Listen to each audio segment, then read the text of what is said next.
নমস্কাৰ অসম যাদুগৰে আমাক কেনেকৈ পাগল বনাই আজি চাবলৈ পাব গাইজ আপোনালোকে কেতিয়াবাই ক'বাত টিভিত বা মঞ্চত যাদু খেল দেখিছে চাগে য'ত যাদুকৰসকলে তেওঁলোকৰ নিজৰ টেলেণ্টেদি ৰুমালৰ পৰা ফুল ৰছীৰ পৰা সাপ বাকচৰ পৰা মানুহ আৰু বিভিন্ন ধৰণৰ যাদু খেল দেখুৱাই মানুহক আচৰিত পোৱাই দিয়ে যাদুকৰসকলে দেখুওৱা যাদুবোৰ সঁচাকৈ ৰিয়েল যেন লাগে কিন্তু তেনেকুৱা কোনো কথা নাই যাদুকৰসকলে দেখুওৱা যাদুবোৰৰ মাজত লুকাই থাকে হাতৰ বিদ্যা বা ট্ৰিক যিটোক ৰাইজৰ মাজত পাৰফৰ্ম কৰিবলৈ তেওঁলোকে বহুত প্ৰেক্টিছ কৰিবলগীয়া হয় মেজিক দুই প্ৰকাৰৰ আছে এটা হৈছে নৰ্মেল মেজিক আৰু আনটো হৈছে ব্লেক মেজিক নৰ্মেল মেজিক হৈছে ৰাস্তাই পদূলিয়ে মঞ্চত বা টিভিত ট্ৰিক ইউজ কৰি মানুহক মনোৰঞ্জন কৰোৱা হয় আৰু ব্লেক মেজিক হৈছে তন্ত্ৰক্ৰিয়া কৰি ভূত আদিক মতা বা মানুহক পাগল কৰোৱা হয় যাক শুনিলে সকলোৱে ভয় খায় আজিৰ এই ভিডিঅ'টোত নৰ্মেল মেজিকত কেনেকৈ ট্ৰিক ইউজ কৰি আমাক উল্লু বনোৱা হয় আপোনালোকে চাবলৈ পাব আৰু আপোনালোকক এটা ৰিকুৱেষ্ট কৰিছোঁ যে এই ভিডিঅ'টো চোৱাৰ পাছত ক'বাত যাদুকৰে দেখুৱাই থকা মেজিক শ্ব'ত গৈ বাধা নিদিব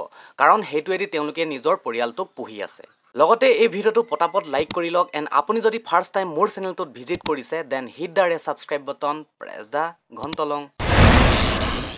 নাম্বাৰ 1 বেট মেজিক এই মেজিক ট্ৰিকটো ব্ৰিটেন গট টেলেণ্টত দেখুওৱা হৈছিলে য'ত মাৰ্চাল নামৰ মেজিচিয়ানজনে প্ৰথমতে বিচনাখনত শুই যায় আৰু টোপনি যোৱাৰ এক্টিং কৰে এণ্ড তাৰ পাছত মেজিচিয়ানজনে কম্বলখনেদি নিজকে ঢাকি লয় আৰু সেই বিচনাখনৰ পৰা আচৰিত ধৰণে ছোৱালী এজনী ওলাই যায় যিটোক দেখি দৰ্শক আৰু জাজিছসকলে চক খাই যায় এই মেজিকটো মাৰ্চাল নামৰ মেজিচিয়ানজনে কেনেকৈ কৰিলে কাৰণ কম্বলখন ঢাকি দিয়াৰ 1 ছেকেণ্ডৰ পাছত কেনেকৈ ছোৱালী এজনী ওলাই যাব পাৰে এই মেজিক ট্ৰিকটোক বহুতে ৰিভিল কৰিবলৈ চেষ্টা কৰিছিলে কিন্তু কোনেও নোৱাৰিলে ফাইনেলি 2020 চনত মাৰ্চালে নিজে ৰিভিল কৰি দেখুৱালে মেজিক ট্ৰিকটো আচলতে এই বিচনাখনতে লুকাই আছে মেজিকটোৰ আচল সিক্ৰেট বিচনাখনৰ ভিতৰত দুটা কম্পাৰ্টমেণ্ট ডিজাইন কৰা হৈছে য'ত ছোৱালীজনীয়ে প্ৰথমৰ পৰাই আগৰ পৰাই বিচনাখনৰ ভিতৰত মনে মনে লুকাই থাকে আৰু যেতিয়া মেজিচিয়ানজনে কম্বলখন ঢাকি লয় তেতিয়া বিচনাখনৰ এটা কম্পাৰ্টমেণ্টত সি সোমাই যায় আৰু লগে লগে বেলেগ সাইডৰ পৰা ছোৱালীজনীয়ে ওলাই আহে আপোনালোকে যদি ভালদৰে ধ্যান দি চাই তেন্তে দেখা পাব যে কেনেকৈ ছোৱালীজনীয়ে ৰাইট সাইডৰ পৰা ওলাই আহে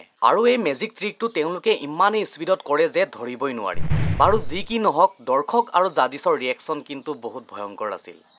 নাম্বাৰ 2 ডাব মেজিক এই ফেমাছ মেজিকটো আমেৰিকান গট টেলেণ্টত দেখুওৱা হৈছিল য'ত যাদুকৰে ফ্লেছ পেপাৰ জ্বলাই দৰ্শকৰ চকুৰ আগত বহুত কেইটা পাৰ চৰাই উলিয়াই দিছিল যিটো দেখাত নৰ্মেল মানুহৰ কাৰণে একেবাৰে অসম্ভৱ আছিল প্ৰথমতে সি ফ্লেছ পেপাৰ জ্বলাই পাৰ চৰাই এজনী উলিয়াই দিয়ে তাৰ পাছত এটাৰ পৰা দুটা বনাই আৰামছে কেজৰ ভিতৰত ভৰাই দিয়ে নেক্সট সি পাৰ চৰাইজনীৰ পৰা কণী এটা উলিয়াই দিয়ে আৰু সেই কণীটোৰ পৰা মৰম লগা সৰু এটা পোৱালি উলিয়াই দিয়ে আৰু যেতিয়া চৰাইখিনি কেজৰ ভিতৰত থৈ কাপোৰখন ঢাকি কিনে কেজটো খুলি দিয়া হ'ল তেতিয়া কেজৰ ভিতৰৰ পৰা ধুনীয়া ছোৱালী এজনী ওলাই আহে অ' মাই গড এই মেজিকটো যাদুকৰে কেনেকৈ কৰিলে ৰ'ব কৈ আছো আচলতে যেতিয়া যাদুকৰজনে ফ্লেছ পেপাৰটো জ্বলায় তেতিয়া সি পিন্ধি থকা জেকেটখনৰ পৰাই পাৰ চৰাইজনী উলিয়াই দিয়ে প্ৰথমতে যাদুকৰজনে নিজে পিন্ধি থকা জেকেটখনৰ ভিতৰত পাৰ চৰাইবোৰক বেলেগ এটা টেকনিকত ভৰাই থৈ দিয়ে আৰু যেতিয়া ফ্লেছ পেপাৰটো জ্বলায় তেতিয়া সি জেকেটখনৰ ভিতৰত 1 ছেকেণ্ডৰ স্পীডত পাৰ চৰাইজনী উলিয়াই দিয়ে যিটোক দৰ্শকে ধৰিবই নোৱাৰে